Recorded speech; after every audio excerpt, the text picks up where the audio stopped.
Some promises are meant to be kept, even when the world breaks them for you. When Levi Carson finally rode home after 730 days on the trail, he found his wife gone and his 3-year-old son sitting alone on the porch. Anna had left the boy with neighbors and run off with another man, seeking the comfort and security that Levi's cowboy life could never provide. The town expected him to crumble, but instead, Levi picked up his son and began the hardest job of his life, raising a child on his own. Years passed, and just when Levi thought his heart would never heal, his boy fell dangerously ill. It was the new schoolteacher, Miss Lila Grace, who helped nurse the child back to health. But could a man who'd lost everything dare to believe in love again?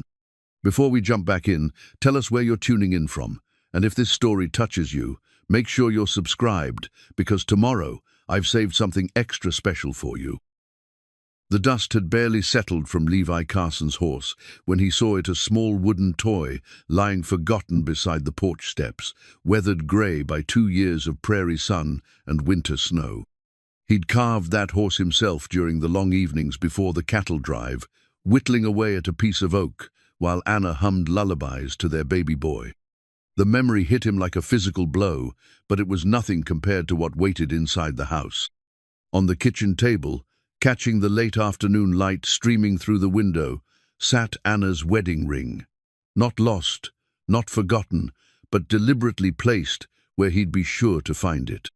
The simple gold band he'd saved 3 months' wages to buy, the one she'd worn through their courtship and their brief, happy marriage, now sat cold and abandoned on the scarred wooden surface. Levi picked up the ring with trembling fingers, feeling its familiar weight, such a small thing to carry such enormous meaning. He slipped it into his vest pocket, where it would remain for months to come, a constant reminder of promises broken and trust shattered. The house told the story in a dozen small details. Anna's dresses were gone from the wardrobe, but Tommy's tiny clothes remained, hastily packed into a single carpet bag. Her hairbrush was missing from the dresser, but the mirror still held a crack from when she'd thrown it during their last argument before he left. The argument about money, about his need to take the trail job, about the uncertainty of their future. "She didn't want to leave him," said a voice from the doorway. Levi turned to find Martha Henley, their nearest neighbor, holding Tommy's hand. The boy looked up at his father with wide, confused eyes, not quite remembering the man who'd been gone for most of his short life. Martha was a woman of 60-odd years, weathered by prairie life, but with kind eyes and a gentle manner. She'd been the one watching Tommy when Anna made her choice. She cried something fierce when she made the decision, but Harold Prescott, he owns the dry goods store now, he promised her things you couldn't. A house in town, steady income, respectability. Levi knelt down to Tommy's level, studying the face that was so much like his own, the same dark hair, the same stubborn chin, the same grey eyes that seemed to hold depths beyond his years. "Hello, son," he said softly. "Do you remember your papa?" Tommy tilted his head, considering.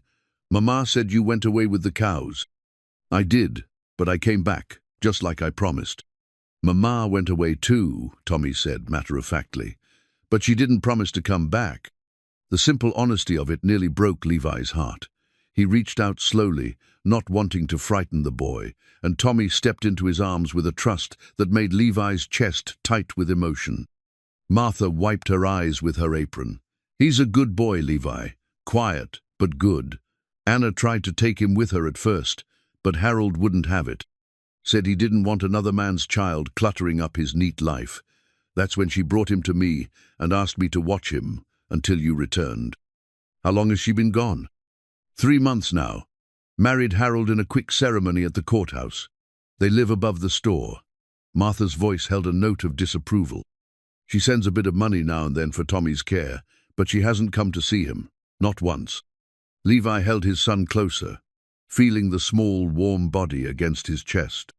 Tommy smelled like soap and sunshine, and there was something infinitely precious about the trust the boy placed in him, even though they were essentially strangers.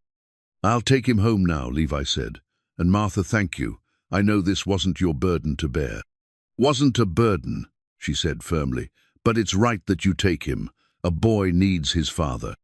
As they walked back to the house, Tommy's small hand in his, Levi tried to process the magnitude of his new reality.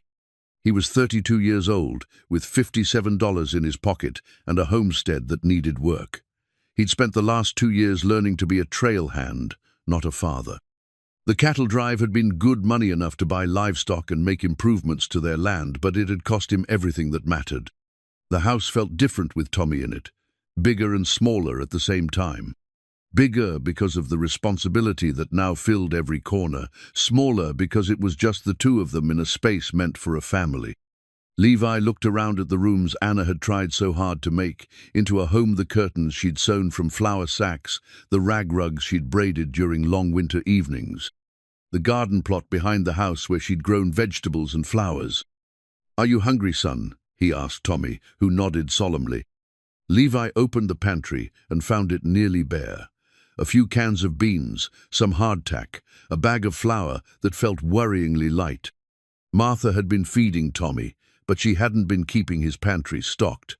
He'd need to make a trip to town soon, which meant facing Anna and her new husband.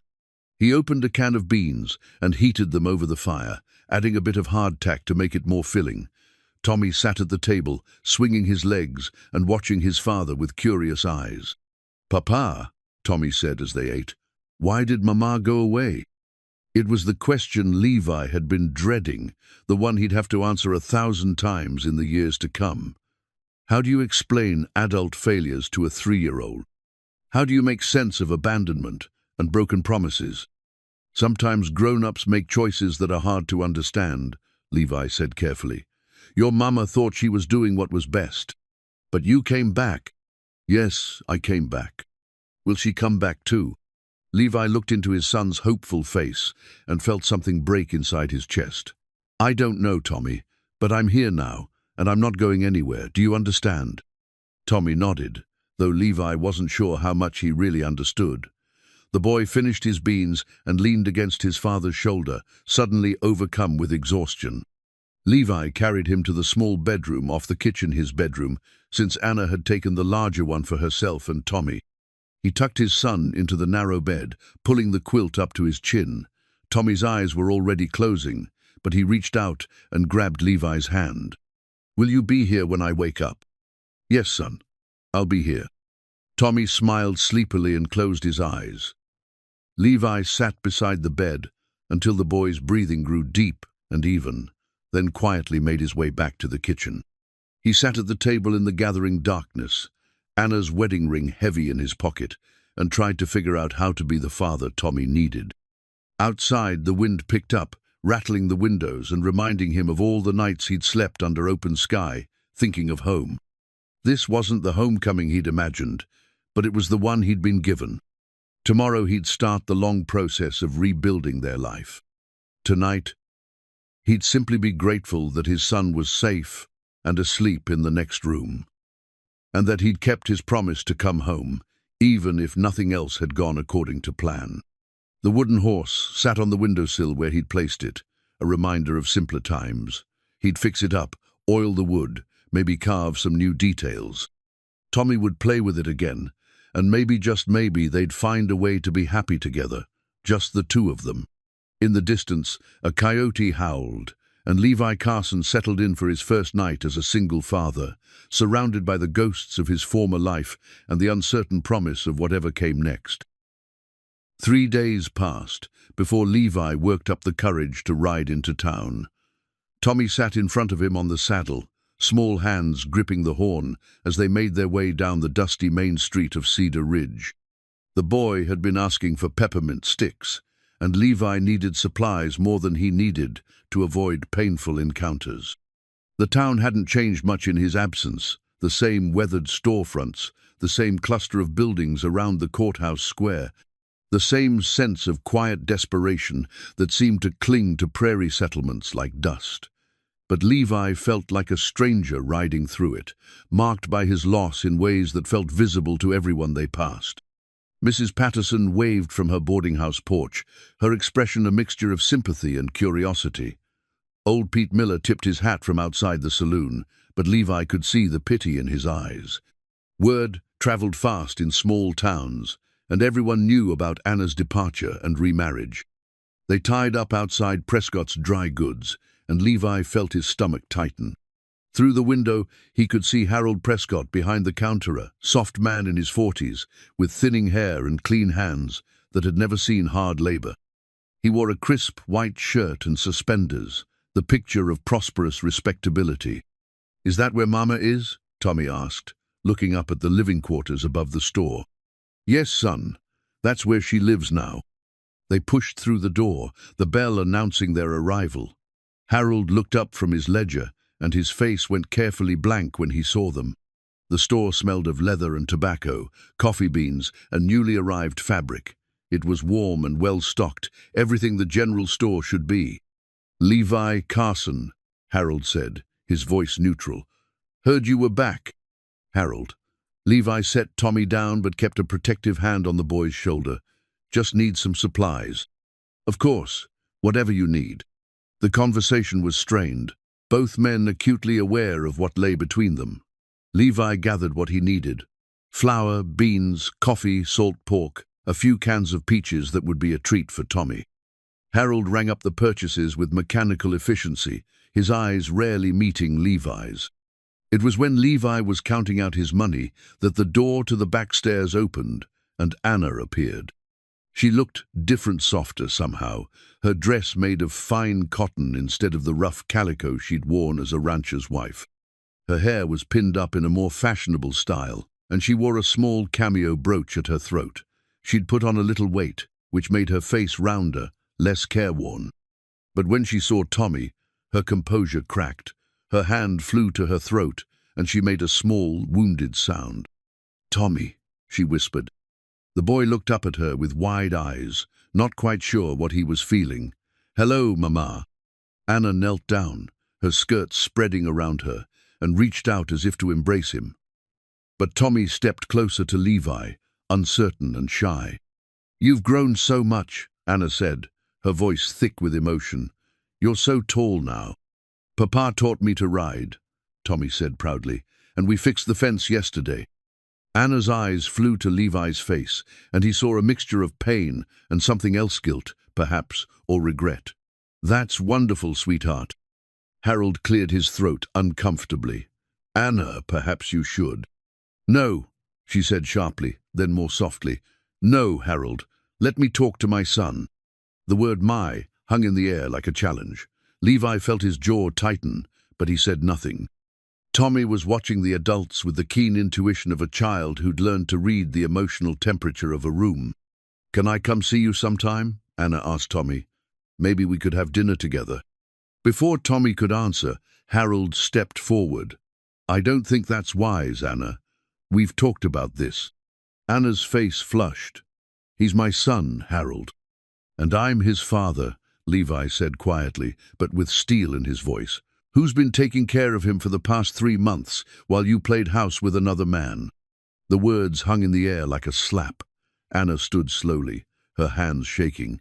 "That's not fair, Levi. You don't understand." "I understand perfectly." Levi gathered his purchases and lifted Tommy into his arms. "I understand that when things got hard, you ran. I understand that you chose security over your family. And I understand that my son is better off without that kind of example. Levi, please." But he was already walking toward the door, Tommy clinging to his neck. Behind them, he could hear Anna crying, and Harold's low, urgent voice trying to comfort her. They were almost to their horse when Martha Henley appeared beside them, seemingly from nowhere. "Levi," she said urgently, pressing a folded paper into his hand. "I found this cleaning out Anna's things. Thought you should see it." She disappeared back into the crowd before he could ask questions. Levi tucked the paper into his pocket and lifted Tommy onto the horse. "Why was Mama crying?" Tommy asked as they rode out of town. "Sometimes grown-ups cry when they're sad about the choices they've made," Levi said. "Are you sad about your choices?" Levi considered this as they rode through the late afternoon sunshine. "No, son, I'm not sad about coming home to you." That evening, after Tommy was asleep, Levi unfolded the paper Martha had given him. It was a letter in Anna's handwriting, addressed to him but never sent. The date at the top showed it was written just 2 weeks after he'd left for the cattle drive. "My dearest Levi," it began, and his heart clenched at the familiar endearment. "I don't know how to write this letter, or even if I should, but I need you to know that I'm scared, not just of being alone with the baby, but of what our life is going to be. I see other women in town, women whose husbands have steady jobs and regular pay, and I wonder if we'll ever have that kind of security. Tommy cried for 3 hours last night, and I didn't know what to do. Mrs. Henley came over and helped, but she can't be here every night. I feel so alone, Levi, and so afraid that I'm not strong enough for this life. Harold Prescott stopped by yesterday to check on us. He brought supplies and stayed to fix the loose shutter on the kitchen window. He was so kind, so gentle with Tommy. And I found myself thinking terrible thoughts, wondering what it would be like to have a man who came home every night, who didn't risk his life for a few dollars and a promise of better times ahead. I love you, Levi. I do. But I don't know if love is enough anymore. I don't know if I'm strong enough to be the wife you need, the mother Tommy deserves. Maybe you'd both be better off without me. I pray every night that you'll come home safe, but I also pray for the strength to be here when you do. I'm so afraid I'll fail you both. All my love, Anna." Levi read the letter twice, then folded it carefully and placed it in his Bible. It didn't excuse what Anna had done, but it helped him understand it. She'd been drowning in fear and loneliness, and Harold had thrown her a rope. In her desperation, she'd grabbed it without thinking about what she was leaving behind. He looked in on Tommy, sleeping peacefully in his narrow bed. One small hand curled around the wooden horse Levi had repaired. His son was safe, loved, and cared for. Anna's fears about not being strong enough had proven prophetic, but Levi was determined to be strong enough for both of them. The next morning brought new challenges. Tommy woke with a fever and a cough that worried Levi more than he wanted to admit. The boy was listless, picking at his breakfast and complaining that his throat hurt. "I want Mama," Tommy whispered, and the words cut through Levi like a knife. "I know, son, but Papa's here, and I'm going to take care of you." Levi spent the day trying to bring down Tommy's fever with cool cloths and willow bark tea.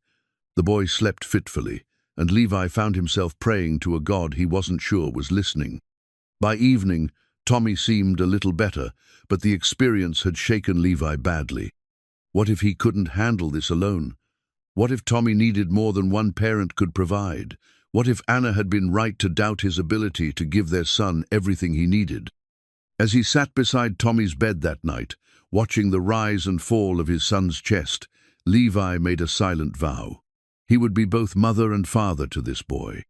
He would learn to braid hair and mend clothes, to comfort nightmares and answer difficult questions. He would be patient when Tommy asked about his mother, and strong when the boy needed him to be. Anna had chosen her path, and Harold Prescott could give her the security she craved. But Tommy belonged with his father, and Levi would move heaven and earth to make sure his son never doubted that he was loved, wanted, and enough exactly as he was. The wooden horse sat on the windowsill, catching the moonlight. Tomorrow would bring new challenges, but tonight, father and son were safe under the same roof, and that was enough. The morning sun streamed through the kitchen window as Levi carefully opened his mother's worn leather Bible. The book had belonged to Sarah Carson for 40 years before consumption took her, and now it served a purpose she never could have imagined, teaching her grandson his letters. "See this word, Tommy?" Levi pointed to a simple passage in Genesis. "This says, God. Can you find another God on this page?" Tommy leaned forward, his small finger tracing across the yellowed paper with intense concentration. At 3 years old, he was quick and eager to learn, though his attention span was still that of a young child. The Bible's large print and familiar stories made it perfect for their morning lessons. "There," Tommy pointed triumphantly. "And there. That's right, son. You're getting good at this." Teaching Tommy had become one of the brightest parts of Levi's day. The boy was hungry for knowledge, asking endless questions about everything from why horses had 4 legs to where the sun went at night. Levi found himself remembering his own mother's patient answers to similar questions, and he tried to match her gentle wisdom. But the domestic tasks that filled the rest of their days proved more challenging. Levi had spent most of his adult life sleeping on the ground and eating whatever he could cook over a campfire. Running a household was an entirely different skill set. The first time he tried to wash Tommy's clothes, he used water that was too hot and shrank everything. The boy's shirts became miniature versions of themselves, and his pants wouldn't reach past his ankles. They'd had to ride into town for new clothes, an expense that made Levi's carefully hoarded money shrink alarmingly fast. Cooking presented its own disasters: burnt biscuits, oversalted beans, coffee so strong it could strip paint. Levi approached each meal like a military campaign and still frequently lost the battle. Tommy, bless him, ate everything without complaint, though Levi sometimes caught him looking wistfully at the cookies Martha Henley brought when she visited. "Papa," Tommy said one morning as they struggled through another charcoal-edged breakfast, "why is your food different from Mama's?" Levi paused, his fork halfway to his mouth. "Different how?" "Mama's food tasted like hugs. Yours tastes like—" Tommy screwed up his face in concentration. "Like when you're trying really hard." Despite everything, Levi couldn't help but smile. "Well, I'm trying really hard. Maybe that's the problem. Can you try less hard?" "I'll work on it, son." The truth was, every aspect of caring for Tommy felt like trying too hard. Levi second-guessed every decision, from what clothes to put on the boy to how long to let him play outside. He'd wake in the middle of the night, seized by panic that he was doing everything wrong, that his son was suffering for his inexperience. One particularly difficult morning, Tommy threw a tantrum about getting dressed. He wanted to wear his good Sunday shirt to play in the dirt, and when Levi insisted on work clothes, the boy dissolved into tears and angry screams. "I want Mama," Tommy sobbed, throwing himself on the floor. "Mama lets me wear what I want." Levi stood there helplessly, watching his son's meltdown and feeling completely out of his depth. Anna would have known what to do. She'd always been the one to handle Tommy's emotional storms while Levi worked outside. Now he was supposed to be everything: disciplinarian and comforter, teacher and playmate. "Tommy," he said finally, kneeling beside the boy, "I know you miss your mama. I know this is hard. But we have to take care of our nice clothes so they'll last." "I don't care about clothes," Tommy wailed. "I want Mama to come home." Levi picked up his son and held him close, feeling the small body shake with sobs. "I know, buddy. I know you do." They sat together on the floor until Tommy's tears subsided, and Levi promised himself he'd get better at this. He had to. Martha Henley proved to be a godsend during those early weeks. She appeared at their door regularly, sometimes bringing food, sometimes just offering to watch Tommy while Levi handled the heavier chores. She never made him feel like a charity case, always framing her help as neighborly duty rather than pity. "Every child needs a village," she'd say when Levi tried to thank her. "Tommy's lucky to have such a devoted father."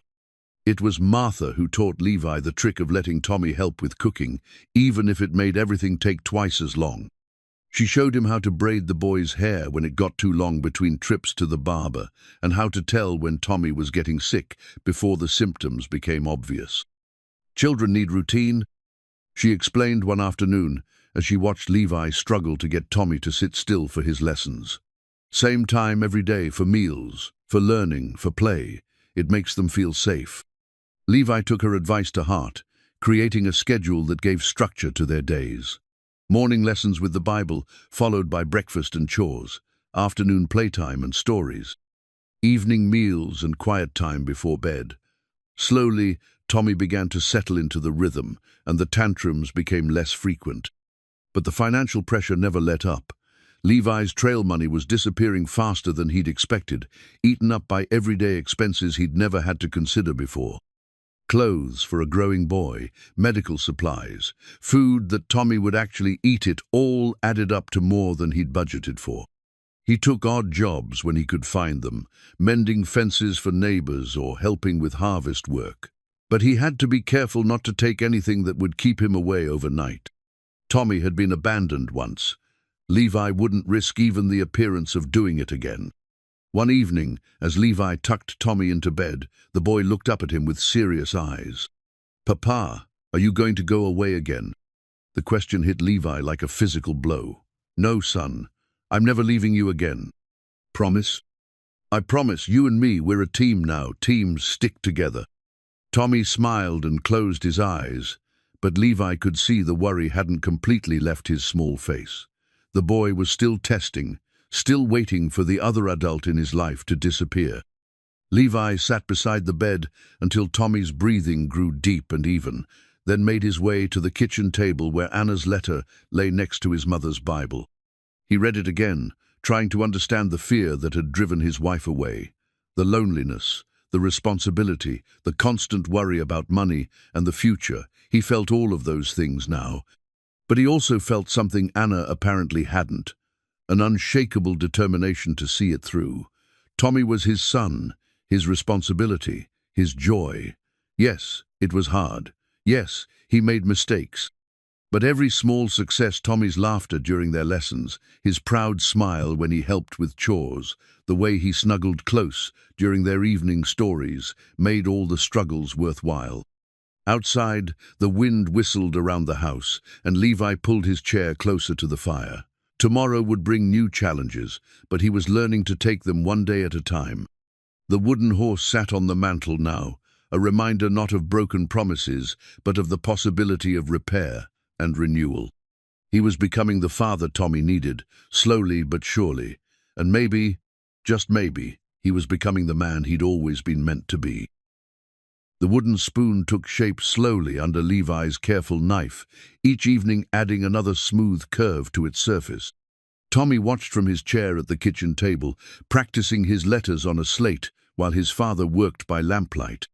The quiet scraping of the blade against wood had become the soundtrack to their evenings, a peaceful rhythm that marked the end of each day. "Why are you making a spoon, Papa?" Tommy asked, looking up from his attempt at writing the letter B. "Because the ones we have are cracked," Levi said, testing the smoothness of the handle with his thumb. "And because it's good to make things with your hands. My father taught me that." "Will you teach me?" "When you're older, yes. For now, you focus on your letters." It had been 6 weeks since their encounter in town, and Levi had settled into a routine that felt almost natural. The disasters of those first weeks, burnt meals, domestic catastrophes, emotional meltdowns had given way to a steady rhythm of work and learning, play and rest. He was by no means an expert at single parenthood, but he was no longer drowning in it either. The hand-carved spoon was more than just a utensil. It was proof that he could create a home for Tommy, that he could fill their life with things made from love and patience rather than simply purchased from necessity. Each smooth curve represented an evening spent in peaceful companionship with his son, building something together even when they sat in comfortable silence. Their days had found a pattern that worked for both of them. Morning lessons with the Bible, where Tommy was now recognizing simple words and could sound out his own name.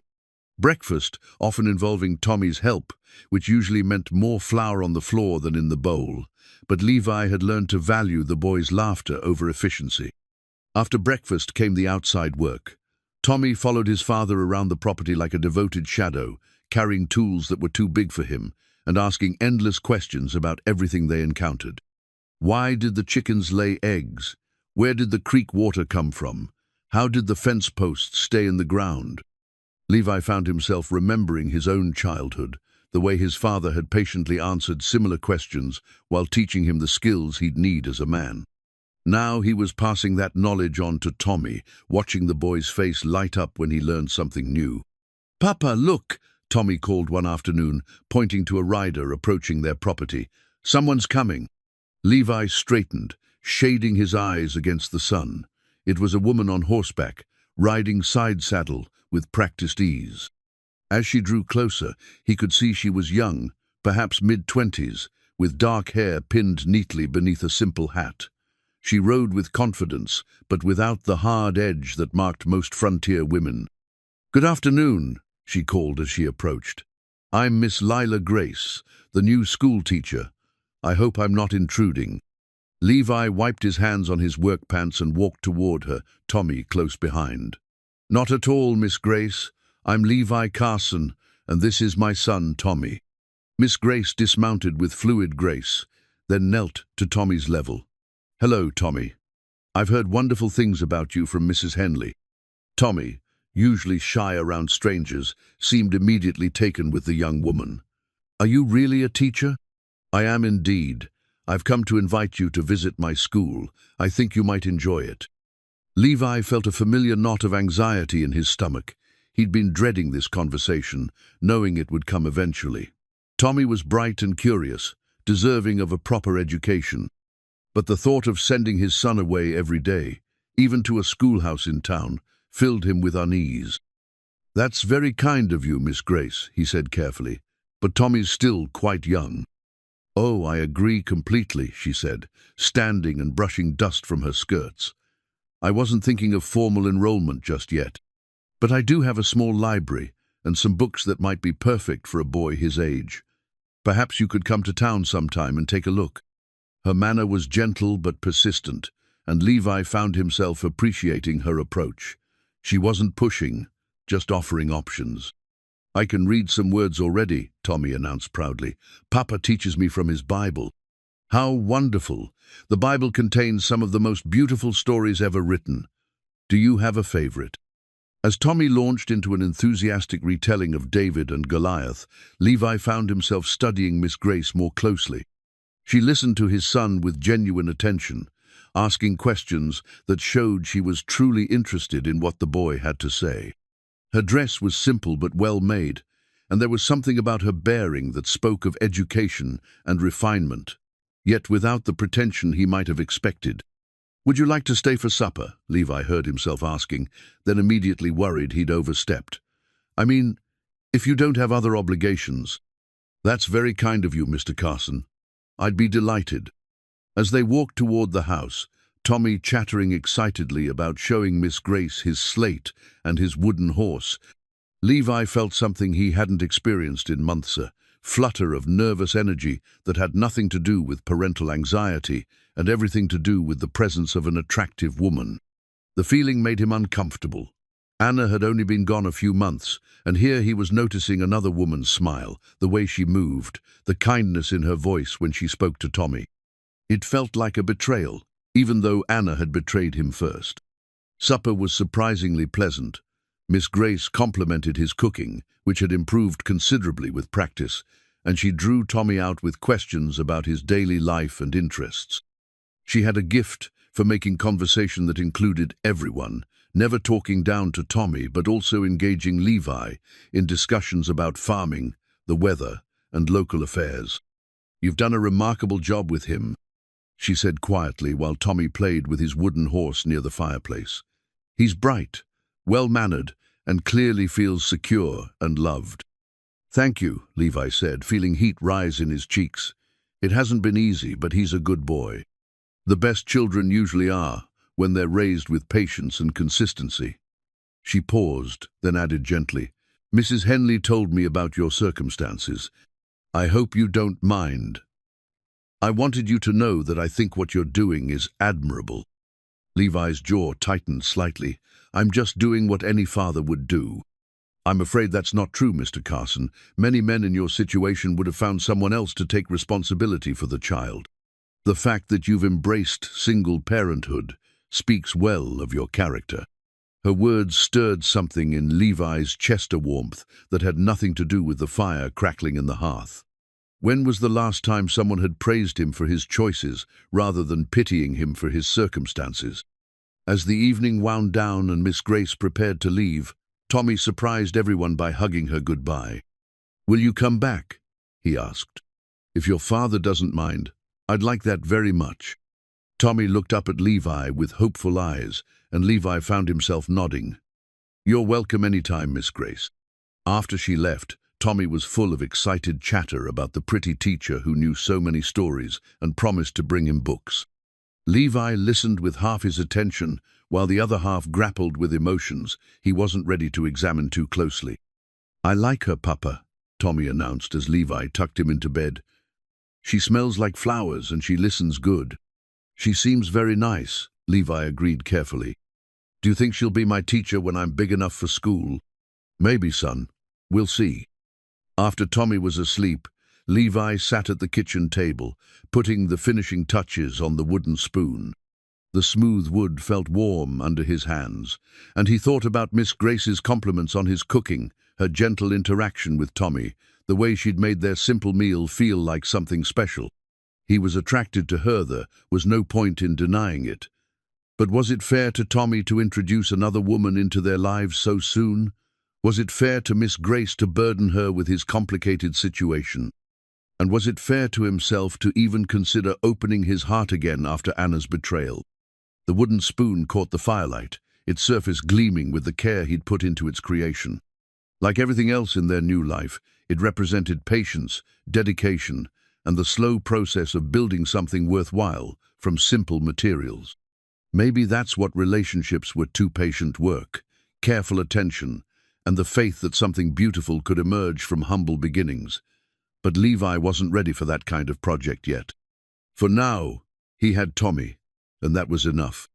Still, as he banked the fire and prepared for bed, he found himself looking forward to Miss Grace's next visit with an anticipation that had nothing to do with Tommy's education and everything to do with the way she'd made him feel like a man worth knowing, rather than just a father struggling to get by.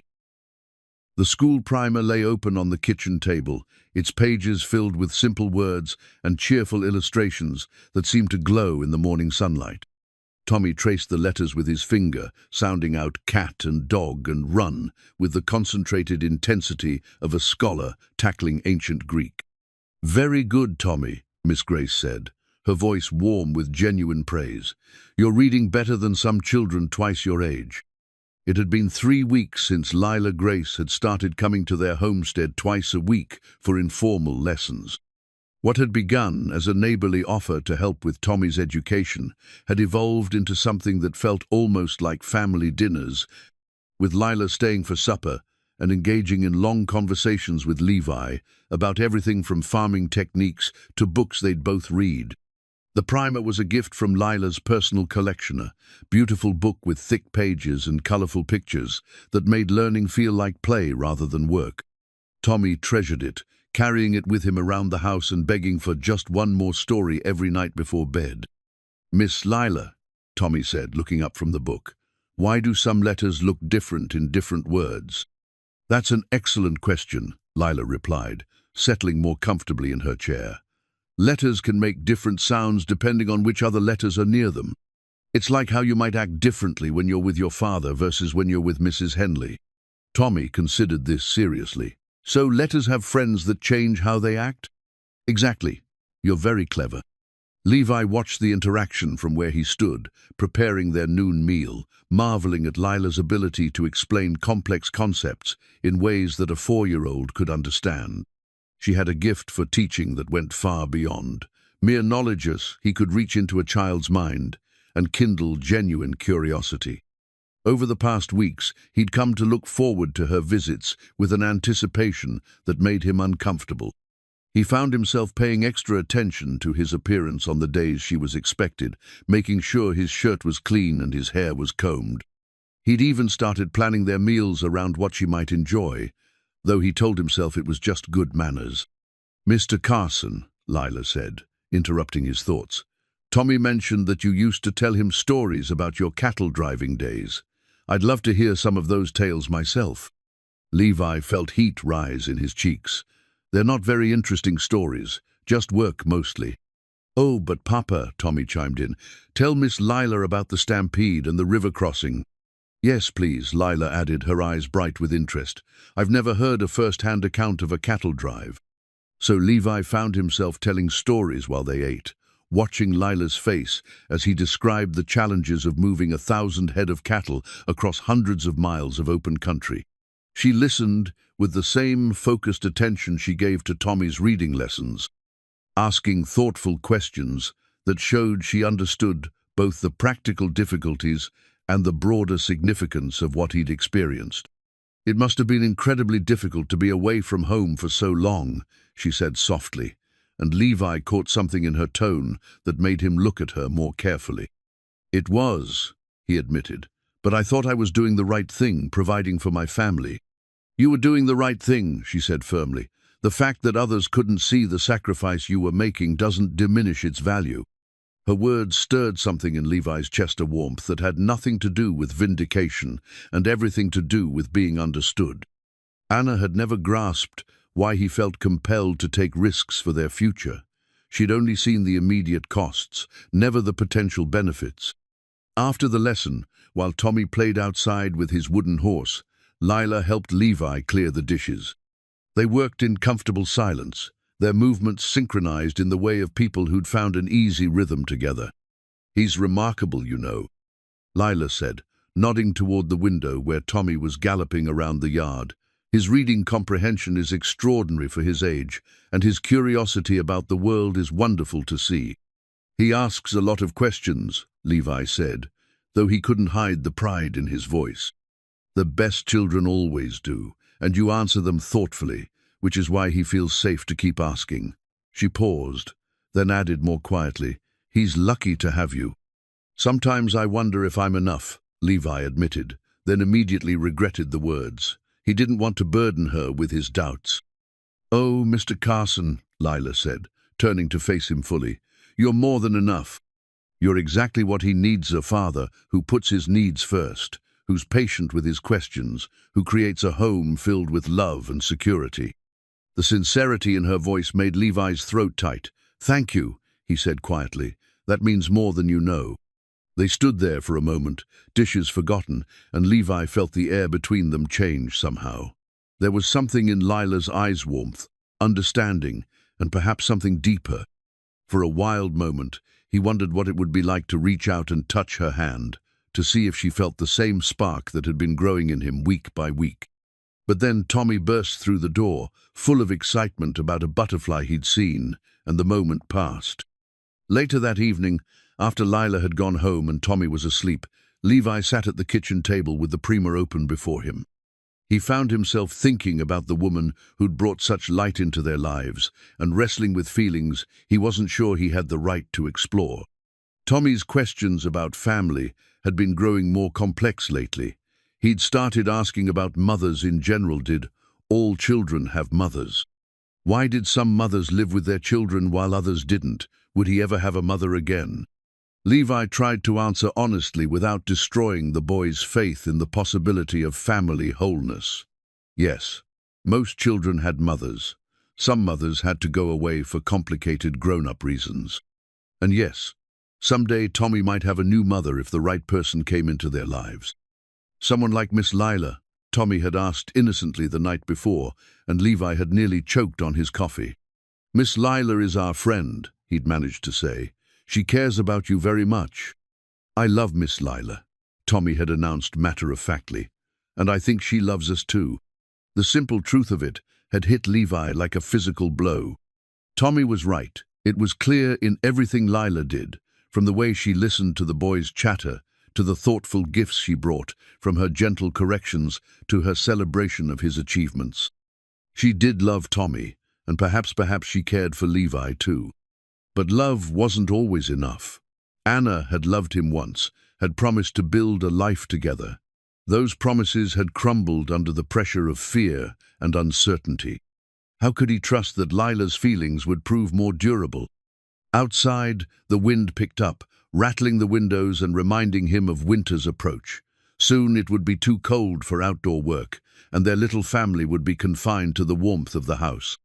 Would Lila continue her visits when the weather turned harsh?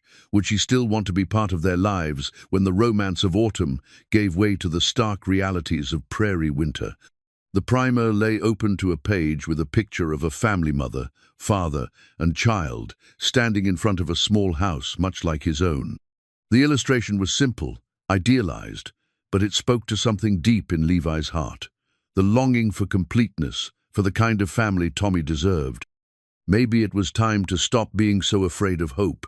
Maybe it was time to believe that second chances were possible, that hearts could heal. that a man who'd lost everything could still find happiness again. But first, he needed to be sure his own heart was ready. He needed to know that his feelings for Lila weren't just gratitude for her kindness to Tommy, or loneliness seeking any warm port in the storm. He needed to believe that he could love again without the shadow of Anna's betrayal poisoning every tender moment. The primer's bright pictures seemed to mock his uncertainty, but Levi closed the book gently and placed it on the shelf where Tommy could reach it. Tomorrow would bring another lesson, another opportunity to watch Lila's face light up with pride at his son's progress, another chance to feel that dangerous flutter of hope. For now, that was enough. The pressed wildflower fell from Tommy's school papers like a small piece of captured sunshine, its delicate purple petals still holding traces of the color they'd worn in life.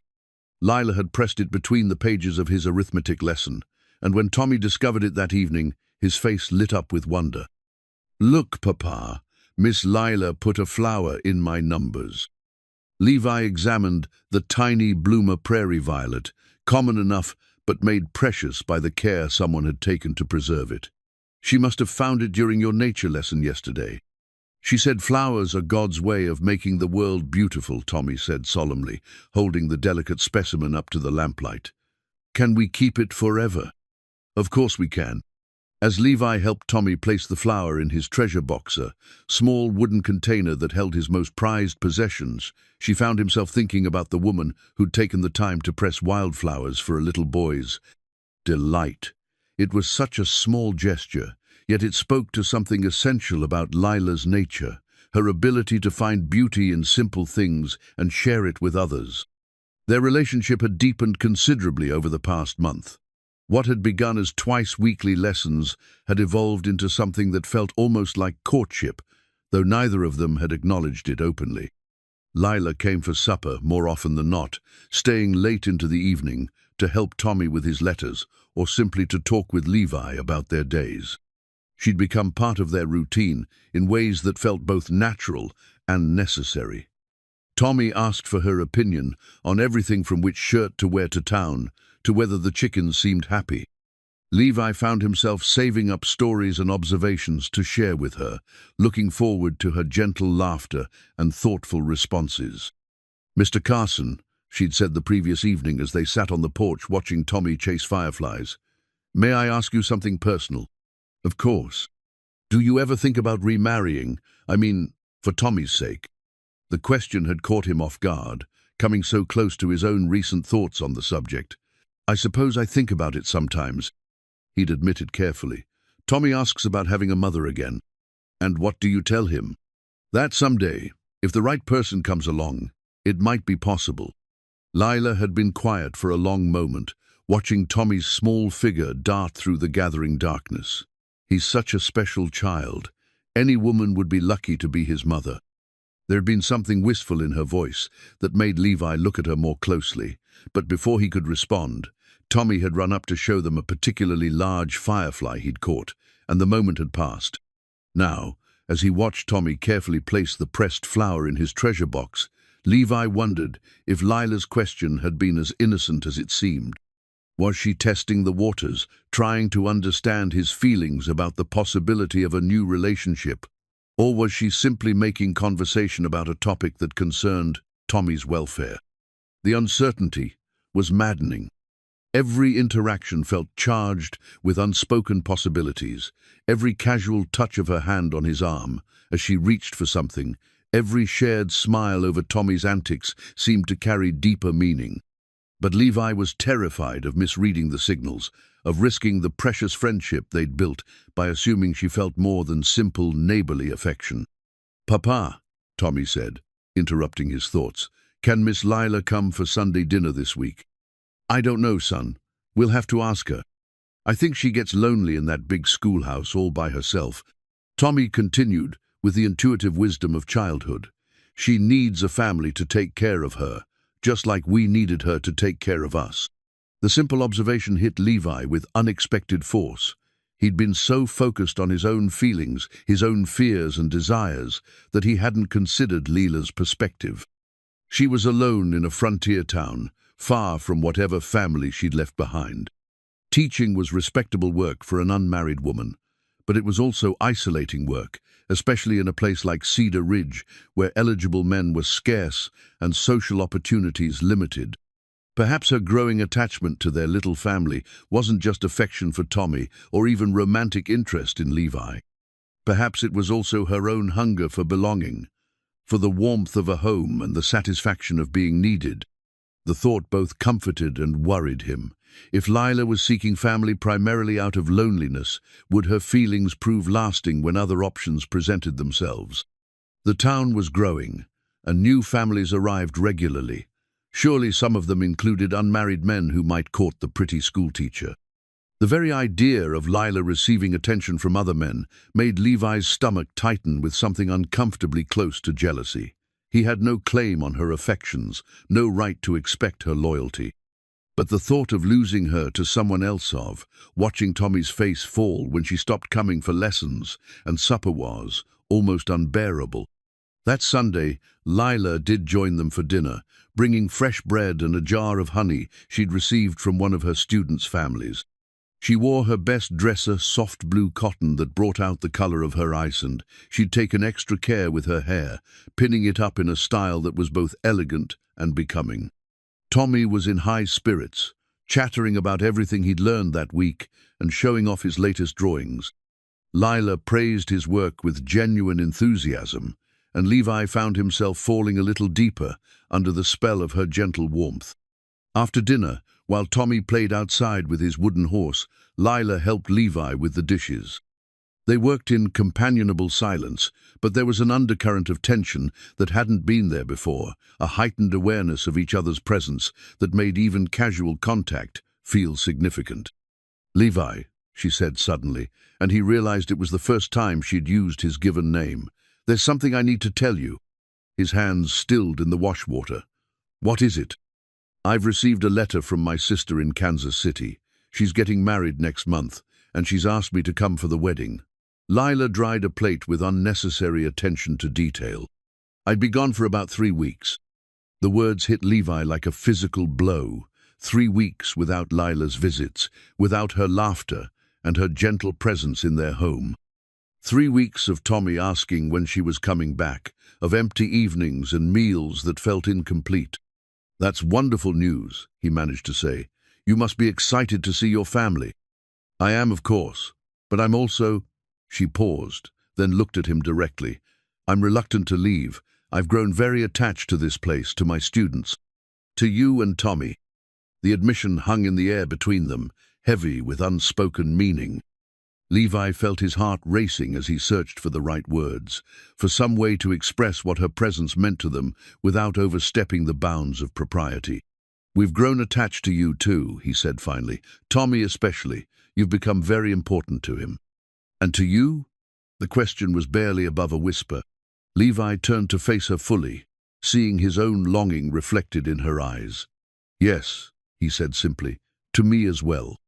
They stood there in the kitchen, dishes forgotten, the weight of their mutual confession settling around them like a warm blanket. Outside, Tommy's laughter drifted through the open window, a reminder of the precious life they'd all helped to nurture. "Lila," Levi said, his voice rough with emotion, "when you come back from Kansas City, if you come back, I'd like to talk to you about the future, about what this might be between us."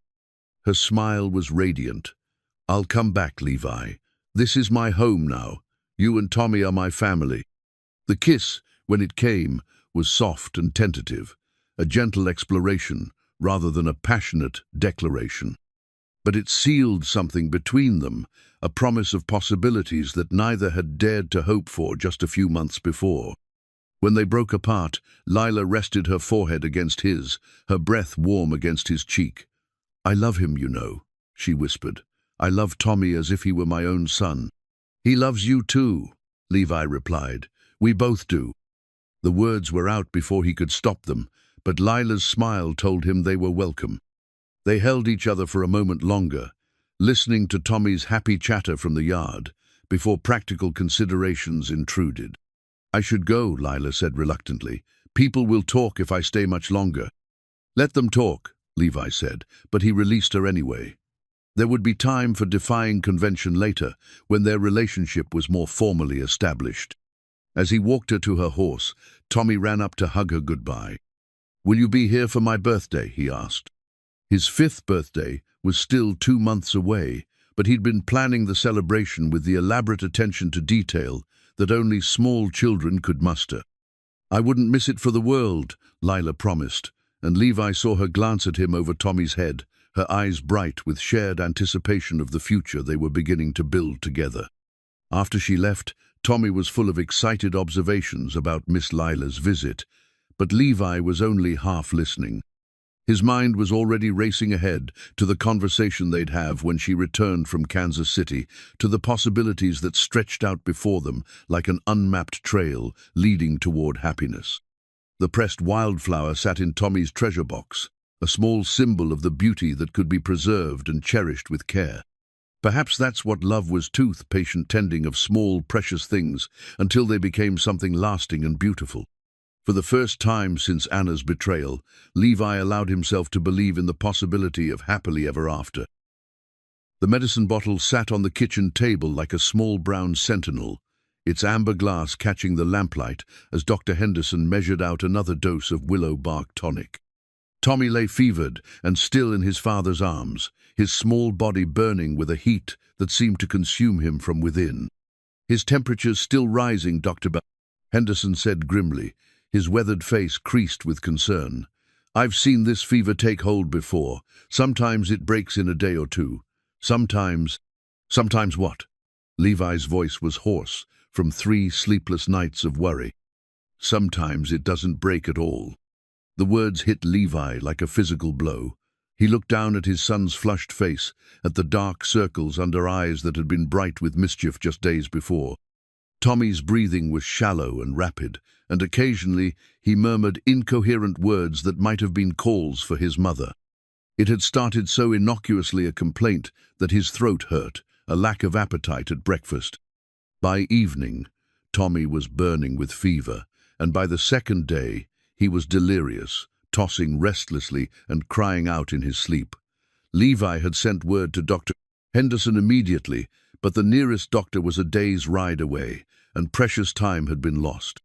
"What can I do?" Levi asked desperately. "There has to be something." "Keep him cool with wet cloths. Try to get fluids into him when he's lucid, and pray," the doctor said bluntly. "I've left you enough tonic for a week. If the fever doesn't break by then—" He didn't finish the sentence, but he didn't need to. Levi had lost his own mother to a fever much like this one. He knew how quickly a life could slip away when the body couldn't fight back. Dr. Henderson packed his bag and prepared to leave. "I'll check on other patients in the area and return tomorrow. Send word immediately if there's any change for better or worse."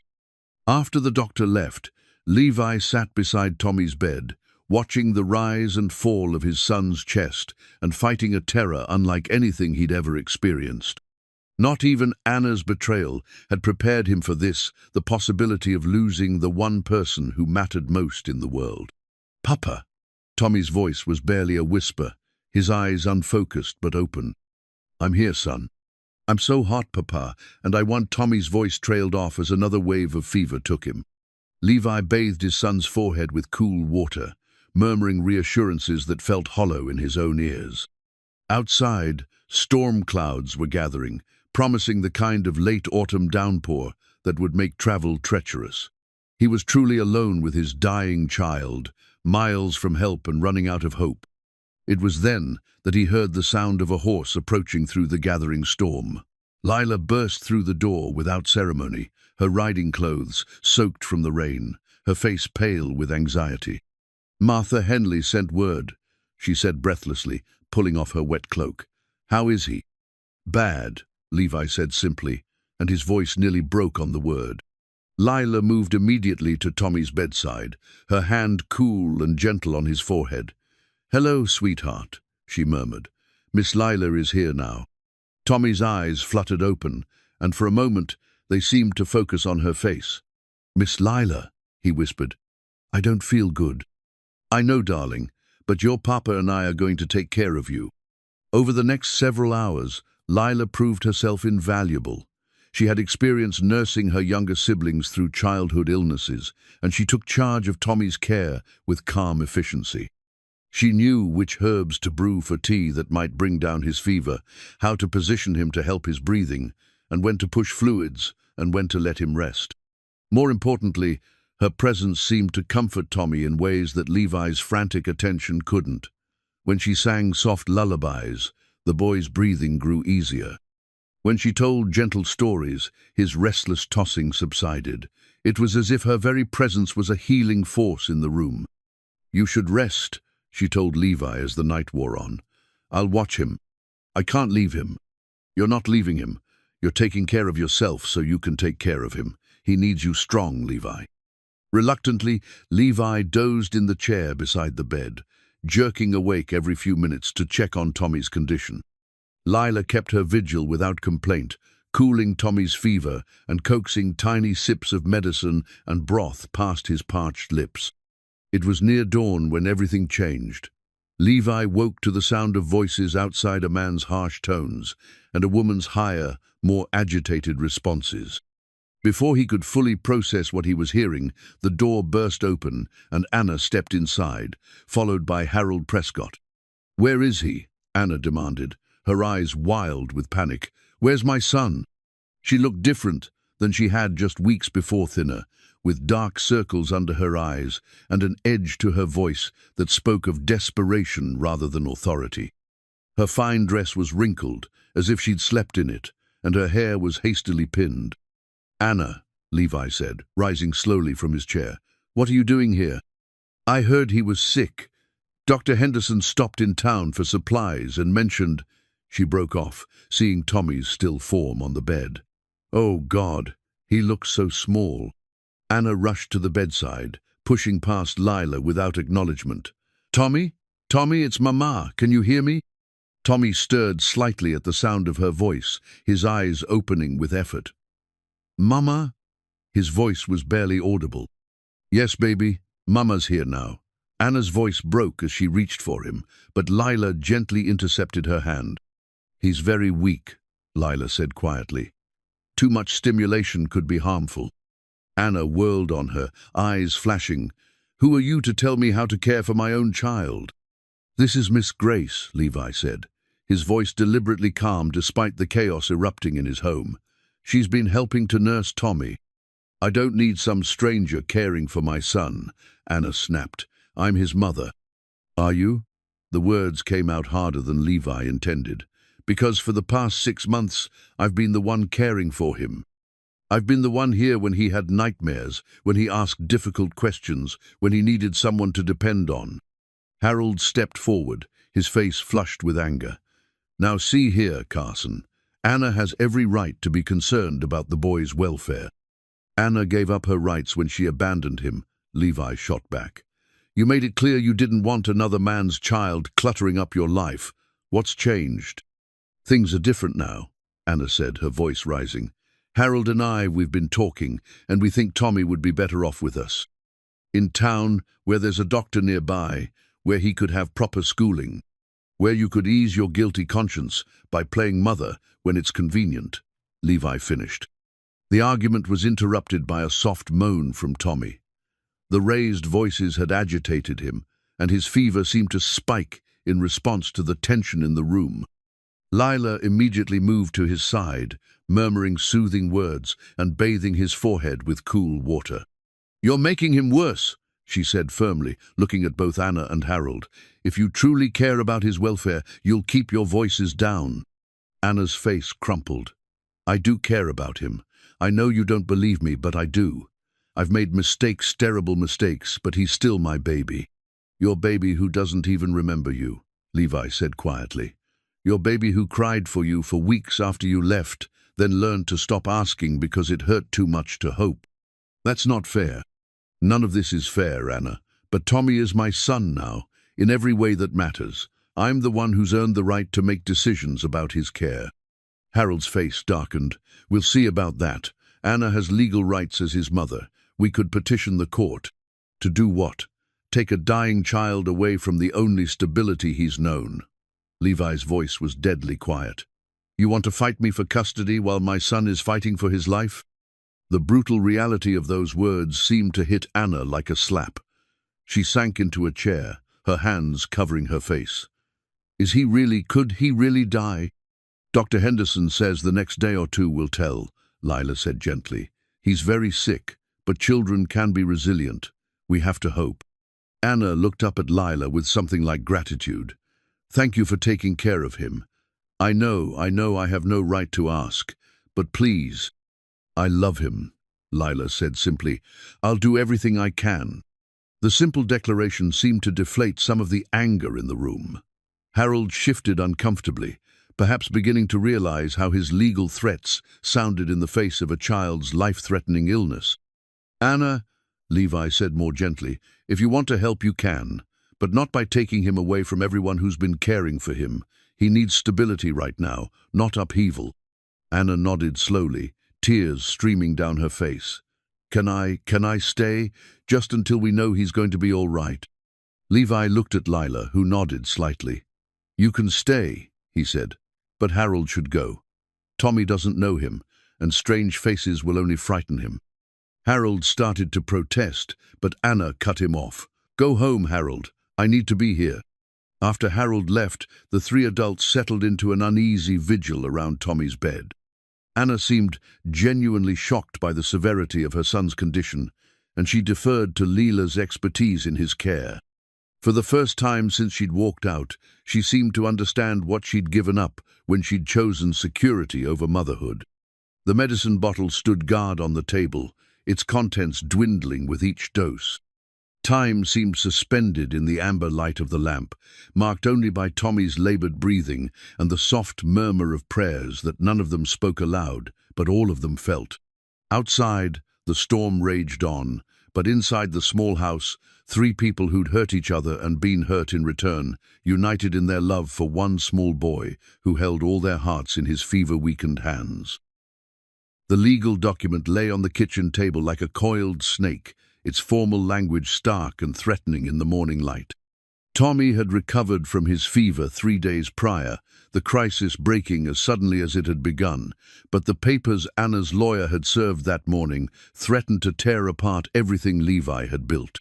Petition for change of custody. The heading read in bold, unforgiving type. Below it, paragraph after paragraph of legal arguments outlined Anna's case. Her natural rights as Tommy's mother, her newfound stability as Harold Prescott's wife, the advantages of town life versus the isolation of the homestead. Levi read through the document for the third time, his hands shaking with a mixture of rage and fear. Anna had waited just long enough for Tommy to recover before striking, using his moment of relief and gratitude to deliver this devastating blow. Papa. Tommy appeared in the doorway, still pale from his illness but bright-eyed and curious. What's that paper? Just some grown-up business, son, Levi said, quickly folding the document and tucking it away. Nothing for you to worry about. But Tommy's intuitive wisdom, sharpened by months of reading adult emotions, wasn't so easily fooled. Is it about Mama wanting me to live with her? The question hit Levi like a punch to the gut. What makes you ask that?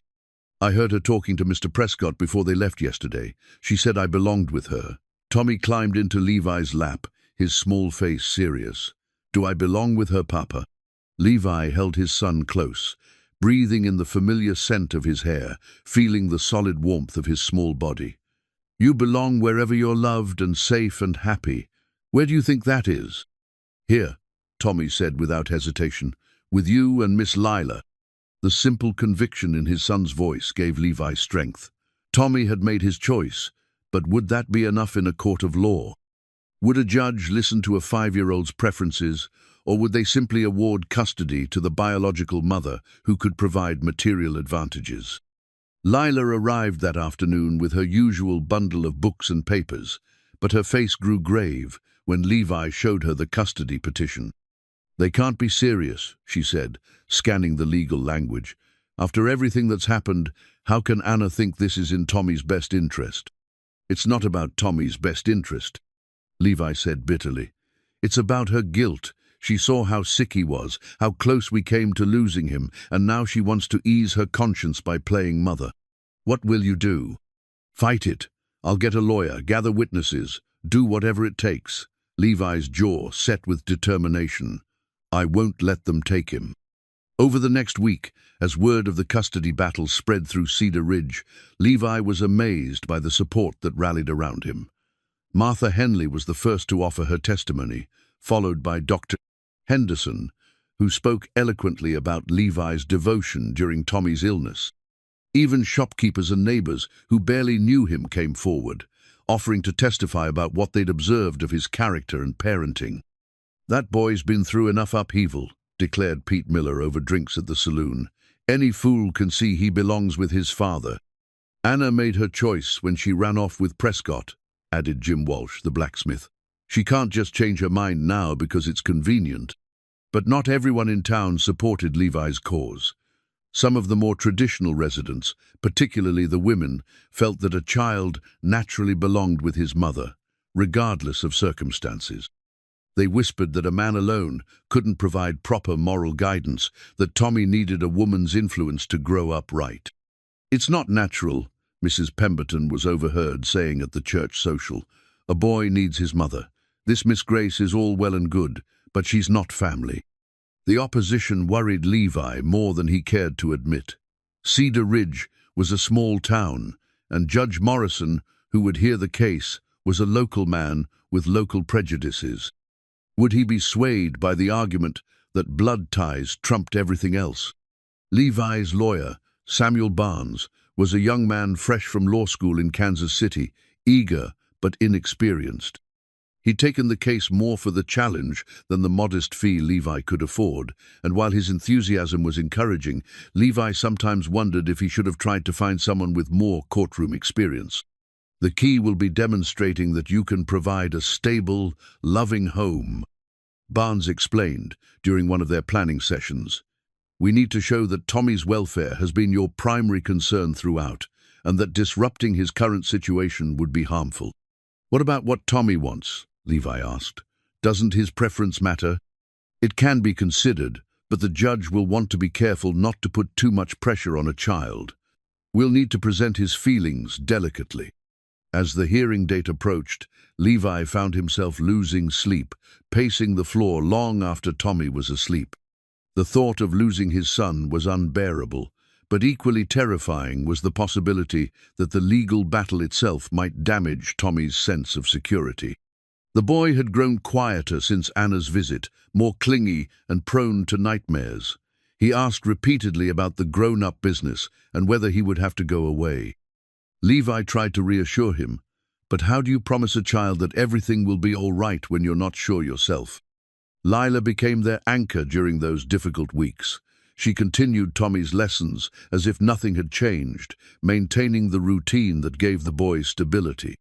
But Levi could see the worry in her eyes, the way she held Tommy a little longer during their goodbyes, as if she too feared each visit might be their last. Whatever happens, she told Levi one evening as they watched Tommy play in the yard, I want you to know that these months with you and Tommy have been the happiest of my life. Don't talk like it's over, Levi said sharply. We're going to win this. I pray you're right, but if things don't go our way, I need you to know that I don't regret a moment of loving you both. Her words hung in the air between them, a confession and a farewell wrapped in one. They'd been planning a future together, talking in careful, hopeful terms about marriage and family. Now all of that hung in the balance, dependent on the whims of legal proceedings and the judgment of a man who didn't really know any of them. The night before the hearing, Levi sat with Tommy as the boy said his prayers. God bless Papa, and God bless Miss Lila, and God bless Mama too, even though she went away. Tommy recited solemnly, and please let me stay home with Papa and Miss Lila, because I love them and they take good care of me. The simple faith in his son's voice brought tears to Levi's eyes. Tommy trusted that right would prevail, that love would be enough, that the adults in his life would make decisions based on what was best for him rather than what served their own needs. Amen, Levi whispered, tucking his son into bed. Papa, Will you tell me the story about David and Goliath? It was Tommy's favorite Bible story, the tale of a young shepherd who defeated a giant through faith and courage. As Levi told the familiar story, he couldn't help but see parallels to their own situation. Tomorrow, he would face his own giant, the legal system, social convention, and Anna's maternal claims. Like David, he was going into battle with little more than faith and the conviction that he was fighting for something worth protecting. David wasn't bigger than Goliath, Tommy observed sleepily, but he was braver. Sometimes being brave is enough, Levi said, though he wished he felt as confident as he sounded. After Tommy was asleep, Levi walked out onto the porch and looked up at the star-filled prairie sky. Somewhere out there, Anna was probably lying awake too, perhaps wrestling with her own doubts about the course she'd chosen. Harold might be calculating the costs and benefits of taking on another man's child. Judge Morrison was likely reviewing the case files, trying to determine what would best serve justice and the interests of a 5-year-old boy who'd already endured too much upheaval. The custody papers sat on the kitchen table, a stark reminder of tomorrow's reckoning. Whatever happened in that courtroom would determine not just Tommy's future, but the fate of the family Levi and Lila had so carefully begun to build. He touched Anna's wedding ring in his vest pocket, still carried it, though he wasn't sure why. Perhaps tomorrow would finally be the day to let it go, one way or another. Win or lose, the hearing would close one chapter of their lives and open another. The only question was whether that new chapter would be one of triumph or heartbreak.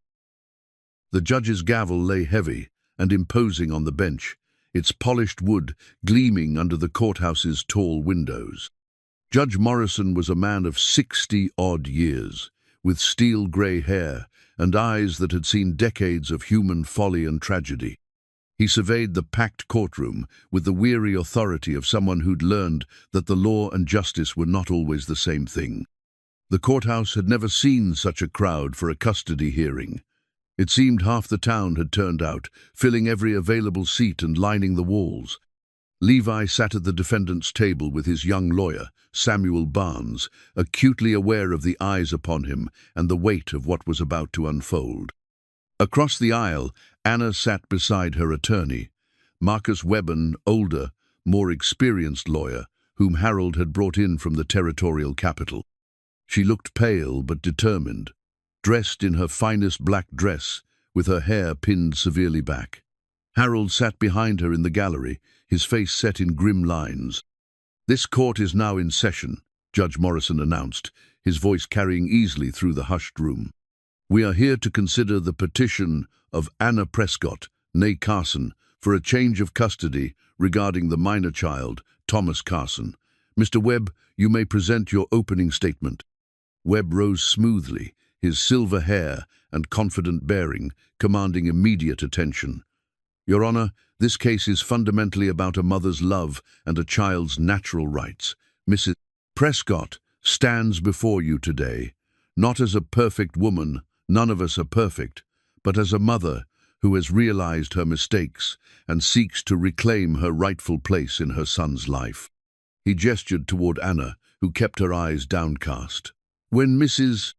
Prescott made the difficult decision to temporarily place Thomas in his father's care, she was a young woman, overwhelmed by circumstances beyond her control. Her husband had been absent for over 2 years. She was alone with an infant, and she faced financial hardship that threatened their very survival. Webb's voice grew more passionate. She made what she believed was a temporary arrangement for her son's welfare, with every intention of reclaiming him when she could provide the stability he deserved. That time has now come. Mrs. Prescott is remarried to a respectable businessman who can provide Thomas with all the advantages of town life, proper schooling, medical care, social opportunities, and most importantly, a mother's love. The lawyer paused, letting his words sink in.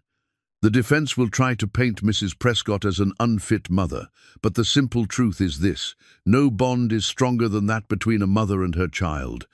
Thomas belongs with his mother, in a proper family setting, with the opportunities that only civilization can provide.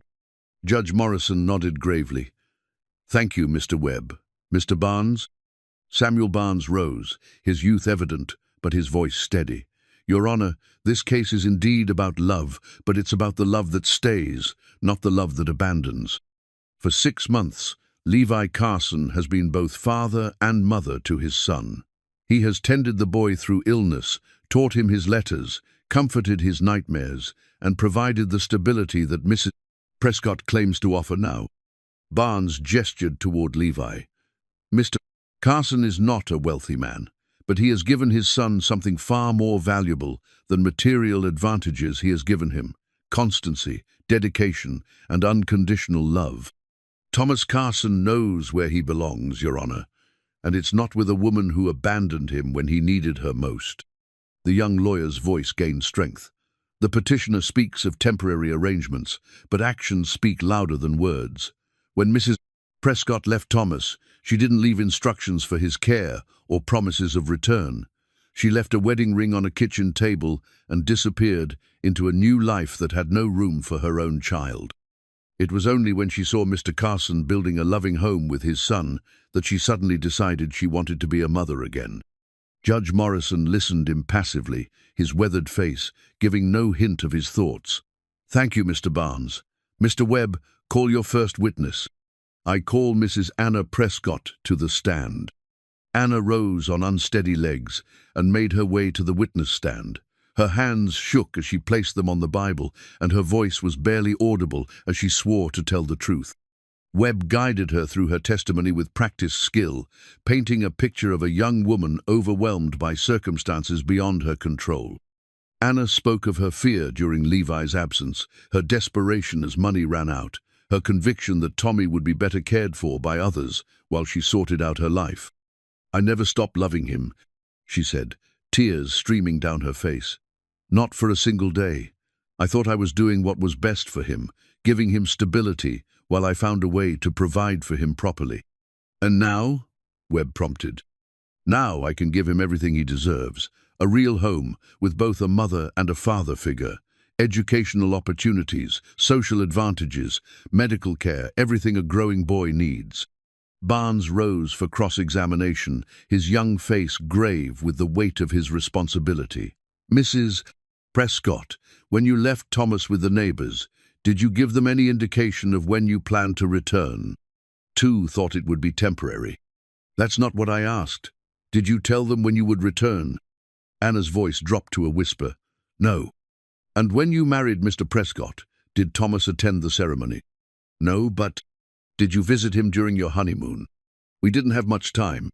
Mrs. Prescott, in the 6 months you've been married to Mr. Prescott, how many times have you visited your son? The question hung in the air like an accusation. Anna's face crumpled as she whispered, Twice, during his illness, and once before that. Twice in 6 months, Barnes repeated, letting the words sink in. And yet you claim that maternal love drove you to seek custody now. I was trying to build a stable life for him, Anna burst out. Harold needed time to adjust to the idea of having a stepson. So you waited until your new husband was ready to be a father before you decided to be a mother again. Webb objected, but the damage was done. Anna's testimony had revealed the self-serving nature of her sudden maternal instincts, and the courtroom had heard it all. Judge Morrison called a brief recess, and the packed courthouse buzzed with whispered conversations. Levi felt a flutter of hope as he saw several townspeople nodding approvingly at Barnes's cross-examination. When court resumed, Webb called Harold Prescott to testify about the advantages he could provide as Tommy's stepfather. Harold spoke confidently about his business success, his plans for Tommy's education, and his willingness to accept the boy as his own son. But Barnes's cross-examination was devastating. Mr. Prescott, what is Thomas's favorite color? Harold blinked in confusion. Not sure. Blue, perhaps. What does he like to do for fun? Play with toys, I suppose. What all children do. Has he ever been inside your store? Well, yes. A few times. And did you speak to him during those visits? Harold's face reddened. There wasn't much opportunity for conversation. Mr. Prescott, can you tell this court anything specific about Thomas as an individual child, rather than as a generic stepson you're willing to accept? The silence stretched painfully long before Harold admitted, "I'm still getting to know him." The afternoon brought character witnesses for Levi Martha Henley, Dr. Henderson, and several townspeople who testified to his devotion as a father. Each painted a picture of a man who'd sacrificed everything for his son's welfare, who'd learned to be both mother and father through sheer determination and love. Dr. Henderson's testimony was particularly powerful. "I've been practicing medicine for 30 years, he said gravely, "and I've never seen a more devoted parent than Levi Carson. During Thomas's illness, that man didn't leave his son's side for 3 days. He would have given his own life to save that boy without a moment's hesitation." But the most important testimony was yet to come. As the day drew toward its close, Judge Morrison made an unprecedented decision. "I'm going to hear from the child himself," he announced, causing a stir throughout the courtroom. "Thomas Carson, please come forward." Tommy, who had been sitting quietly beside Lila in the gallery, looked up with wide eyes. Lila gave him an encouraging nod, and he walked slowly to the front of the courtroom, his small figure dwarfed by the formal proceedings around him. Judge Morrison came down from the bench and knelt to Tommy's level, his stern face softening. "Hello, Thomas. Do you understand why we're all here today?" Tommy nodded solemnly. "To decide where I'm going to live." "That's right. And what would you like to tell me about that?" Tommy looked around the courtroom, his gaze moving from his father to his mother, to the crowd of faces watching him with rapt attention. When he spoke, his young voice carried clearly through the hushed room. "I love my papa," he said simply. "He takes care of me when I'm sick, and he teaches me to read, and he makes me feel safe. I know my mama loves me too, but papa is the one who stays." The words fell like stones into still water, their ripples spreading through the courtroom. Anna's face crumpled, and even Judge Morrison's weathered features showed emotion. "Is there anything else you'd like to say, son?"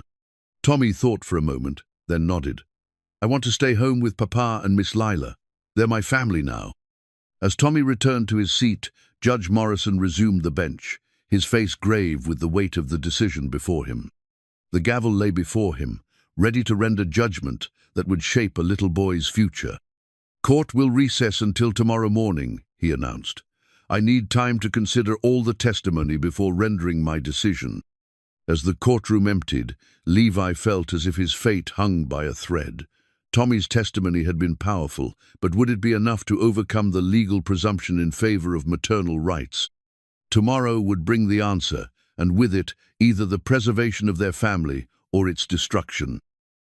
The handkerchief was small and delicate, edged with lace that Anna's mother had tatted years before. Anna clutched it in her trembling hands as she sat in the hotel room above Prescott's store, staring out at the dawn breaking over Cedar Ridge. Harold snored softly in the bed behind her, but sleep had eluded Anna entirely. Tommy's words from the courtroom echoed in her mind. "Papa is the one who stays." The simple truth of it cut deeper than any legal argument could have. Her 5-year-old son had stood before a room full of adults and delivered a verdict that no judge's ruling could overturn. She had failed him when he needed her most. The handkerchief was already damp with tears, but more came as Anna replayed the events that had brought her to this moment. She remembered the day she'd left Tommy with Martha Henley, telling herself it was temporary, that she'd come back when she could offer him more than uncertainty and struggle. But temporary had become permanent, and by the time she'd realized what she'd lost, another woman was braiding her son's hair and reading him bedtime stories. Miss Lila Grace. Anna had watched the young schoolteacher during the hearing, seen the way Tommy looked at her with complete trust and affection. The way Lila's face lit up when the boy spoke, the protective way she'd guided him to the witness stand, it was clear that whatever Anna had lost, Lila had found. She was the mother Tommy knew, the one he turned to for comfort and guidance. The irony wasn't lost on Anna. She'd left her son because she feared she couldn't give him the stability he deserved, and in doing so, she'd given him to someone who could. A soft knock at the door interrupted her thoughts. "Anna?" Harold's voice was cautious. "The lawyer wants to meet with us before court reconvenes." Anna wiped her eyes with the handkerchief and turned to face her husband. Harold looked haggard, his usually immaculate appearance rumpled from a sleepless night. The strain of the custody battle had taken its toll on both of them, but Anna suspected their reasons for sleeplessness were very different. "Harold," she said quietly, "what if we're wrong about this?" "Wrong?" He frowned, straightening his vest. "Anna, we've been through this. The boy belongs with his mother." "Does he?" Anna stood and walked to the window again, looking down at the street where early morning shoppers were beginning their daily routines. "Yesterday in that courtroom, I watched my son testify about his life, and I realized I don't know him anymore. I don't know his favorite foods or what makes him laugh or what he dreams about at night." "Those things can be learned," Harold said, but his voice lacked conviction. "Can they?" Anna turned to face him fully. "Harold, be honest with me. Do you really want to be Tommy's father, or are you just doing this to ease my guilt?" The question hung between them like an accusation. Harold's face reddened, and for a moment Anna thought he might deny it, but then his shoulders sagged slightly. "I want to make you happy," he said finally. "You've been so sad since the boy got sick, so full of regret. I thought if we could get him back, you'd be the woman I married again." "And what about what Tommy wants? What about what's best for him?" Harold's jaw tightened. "He's a child, Anna. Children don't always know what's best for them." "Don't they?" Anna picked up the handkerchief again, smoothing its delicate edges. "When I was his age, my parents sent me to live with my aunt for a summer.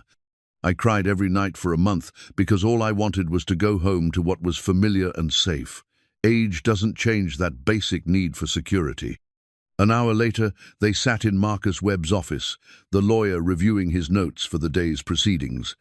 He was confident, almost smug, as he outlined his strategy for the judge's final decision. "Morrison's a traditionalist," Webb said, tapping his pen against his papers. "He believes in family values, in the natural order of things. A mother's rights are sacred to men like him. Yesterday's testimony was emotional, but today we focus on the law." "What about Tommy's testimony?" Anna asked quietly. "Children's preferences are rarely given much weight in custody decisions, especially when they conflict with established legal principles.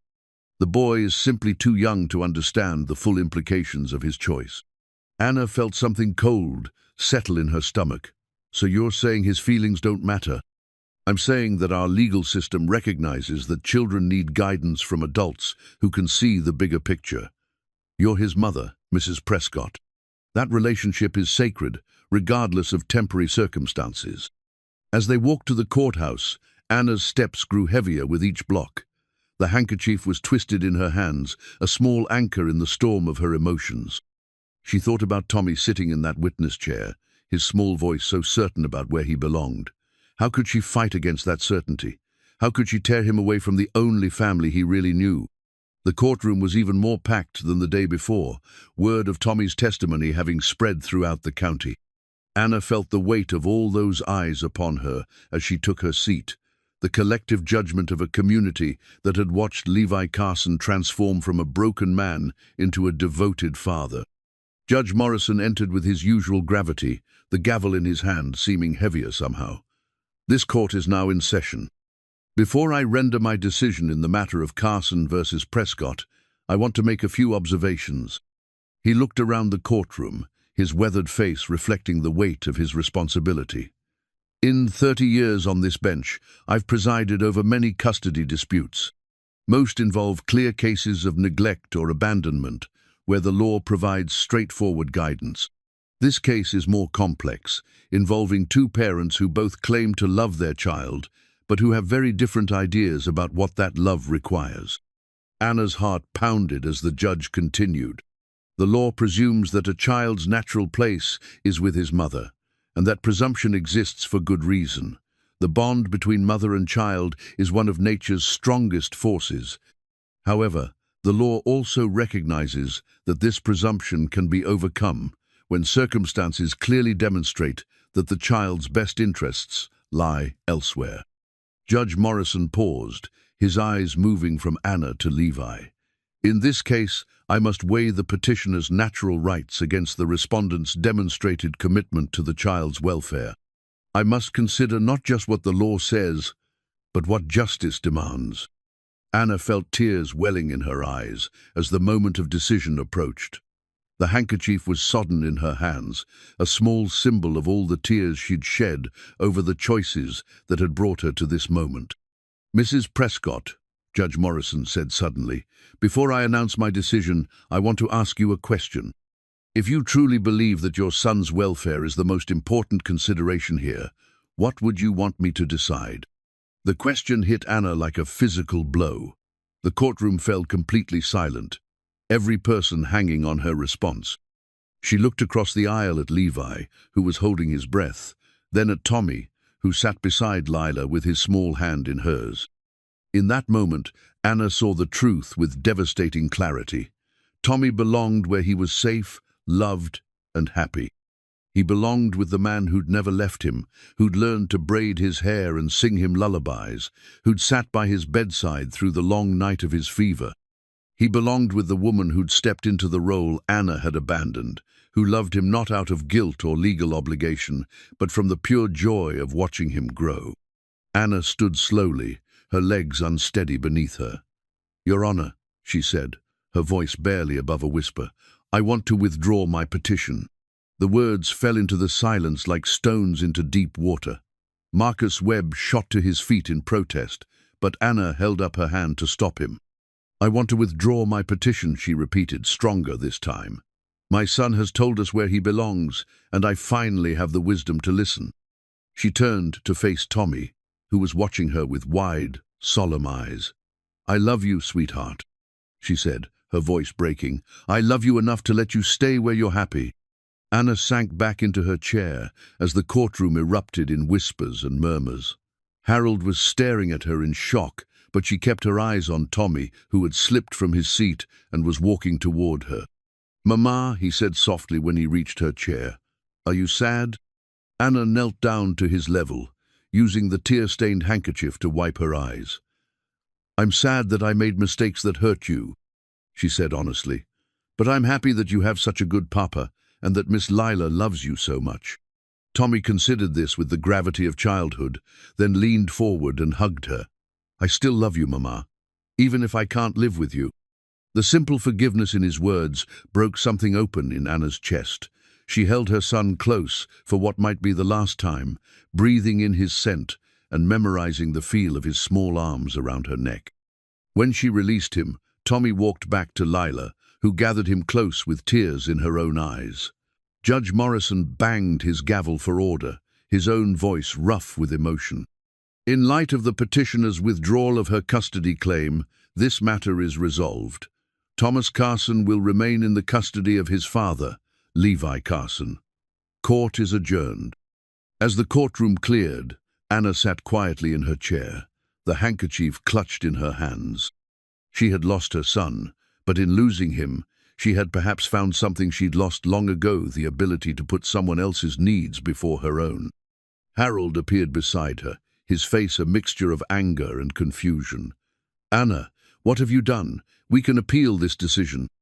"No," Anna said firmly, standing to face him. "It's over, Harold. Tommy belongs where he is, and it's time I accepted that." As they left the courthouse, Anna looked back one last time to see Tommy safe in his father's arms, surrounded by the people who truly loved him. The handkerchief was still damp with tears, but they were tears of acceptance now, rather than regret. She had made her choice, finally and irrevocably, and for the first time in months, Anna Prescott felt something approaching peace. The wedding ring caught the autumn sunlight as Levi held it in his trembling hands, its simple gold band reflecting 6 months of hope, healing, and hard-won happiness. Around him, the prairie stretched in all directions, painted in the rich golds and russets of October, while behind him, the small congregation of friends and neighbors waited patiently for the ceremony to begin.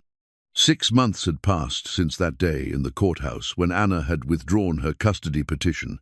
6 months of watching Tommy flourish under the certainty that he was exactly where he belonged. The boy had grown taller and more confident, his laughter coming easily now, his questions about the future filled with excitement rather than fear. "Papa," Tommy whispered, tugging at Levi's coat sleeve, "is it time yet?" Levi looked down at his son, resplendent in his new Sunday best, with his hair combed neatly and his face glowing with anticipation.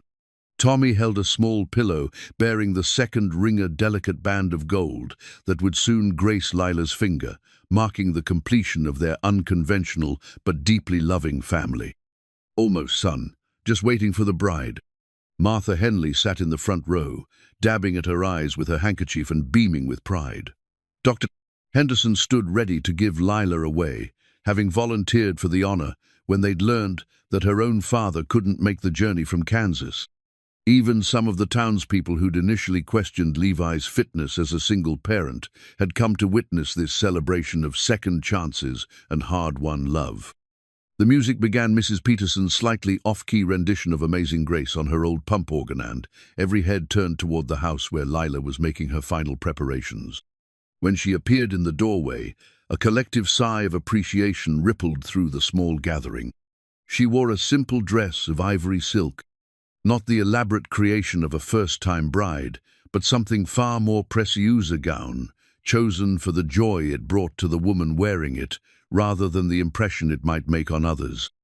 Her dark hair was crowned with wildflowers that Tommy had helped gather that morning, prairie violets and black-eyed Susans that seemed to capture the spirit of their frontier wedding.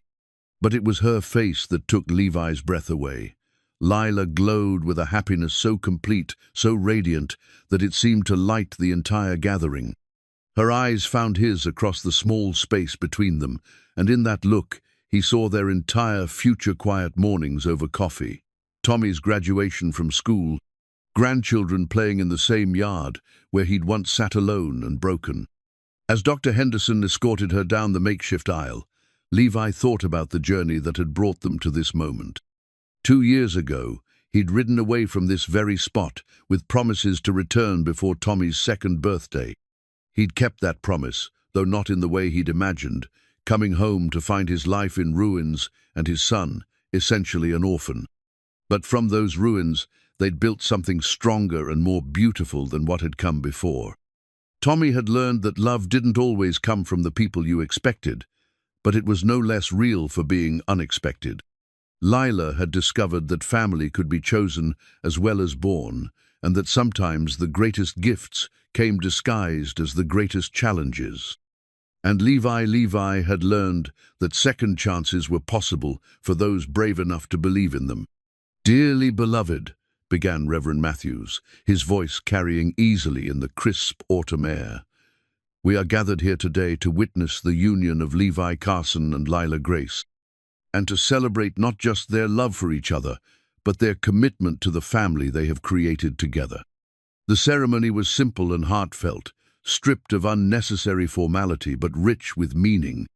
When they came to the vows, Levi and Lila had chosen to write their own, words that spoke to their specific journey rather than generic promises.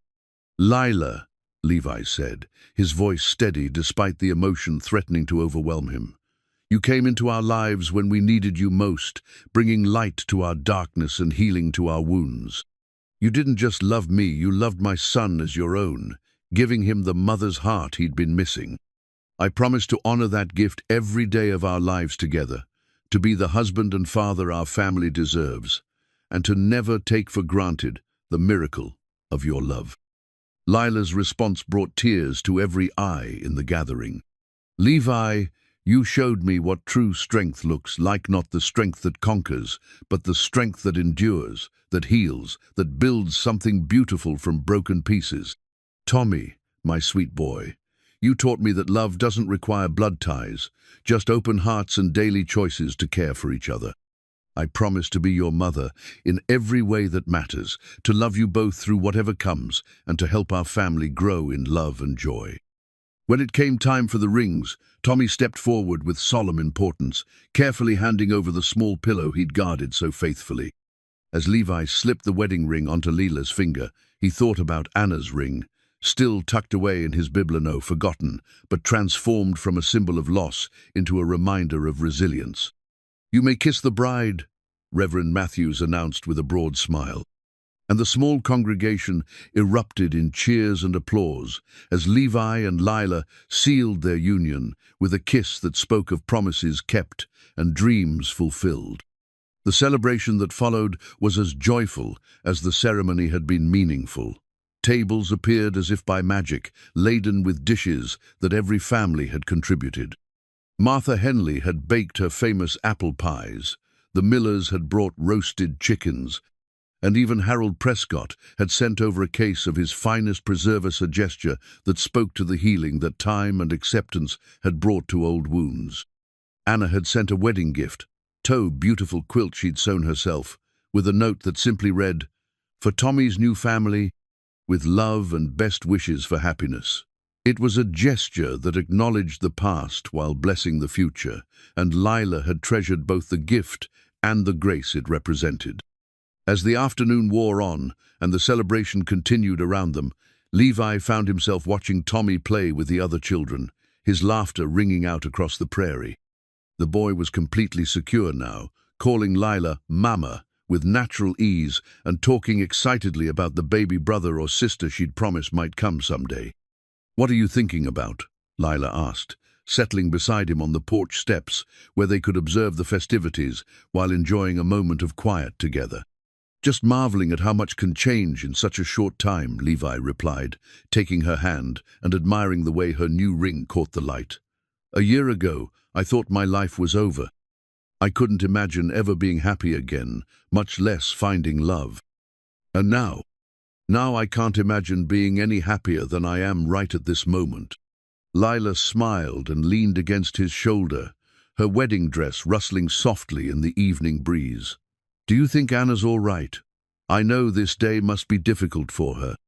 It was typical of Lila to think of others even on her own wedding day, and it was one of the many reasons Levi loved her so completely. "I think she's finding her way," he said thoughtfully.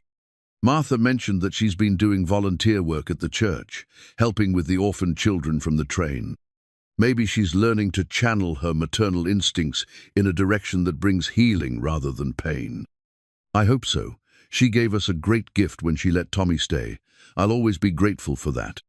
As the sun began to set, painting the sky in brilliant shades of orange and pink, the wedding guests gradually departed, leaving the new family alone with the quiet satisfaction of a perfect day. Tommy, exhausted from the excitement, had fallen asleep on the porch swing, and Levi carried him inside to tuck him into bed. "Papa," Tommy murmured sleepily as Levi pulled the quilt up to his chin. "Today was the best day ever." "Yes, son, it was. And now we're a real family forever and ever." "Forever and ever," Levi confirmed, pressing a kiss to his son's forehead. "Good," Tommy sighed contentedly. "I love you, Papa. And I love Mama Lila too." "We love you too, Tommy, more than all the stars in the sky." When Levi returned to the kitchen, he found Lila standing at the window, still in her wedding dress, looking out at the prairie that had become their shared home. The evening light painted her in shades of gold, and Levi was struck again by how beautiful she was, not just in appearance, but in spirit. "No regrets?" he asked, coming up behind her and wrapping his arms around her waist. "Only that it took us so long to find each other," she replied, leaning back against him. "But maybe we needed the journey to appreciate the destination." They stood together in comfortable silence, watching the first stars appear in the darkening sky. Somewhere in the distance, a coyote howled, but instead of the lonely sound it had been when Levi was alone, it now seemed like a song of wild freedom and untamed hope. The wooden horse sat on the windowsill, completely restored now, its surface smooth and gleaming. It was no longer a symbol of broken promises, but of renewal and second chances. Tomorrow, Tommy would play with it again, and perhaps someday he'd pass it on to his own children, along with the story of how their grandfather learned that love could triumph over loss, that families could be rebuilt stronger than before, and that sometimes the greatest gifts came wrapped in the deepest sorrows. As Levi and Lila prepared for their first night as husband and wife, they carried with them the quiet satisfaction of a job well done, no, just the building of a marriage, but the creation of a family forged in love, tested by adversity, and strengthened by the daily choice to believe in each other. Outside, the prairie wind whispered through the grass, carrying with it the promise of seasons to come, winters to be weathered together, springs to be celebrated, summers to be treasured, and autumns to be harvested. It was the sound of home, of belonging, of dreams fulfilled and promises kept.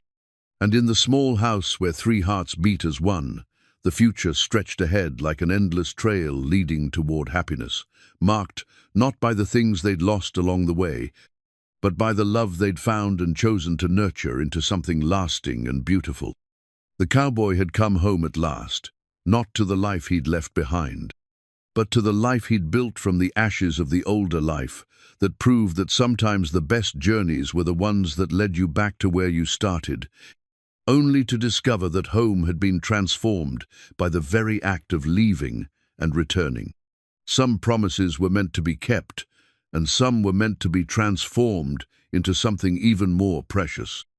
Levi Carson had learned the difference, and in learning it, he'd found his way to a happiness more complete than any he'd dared to dream.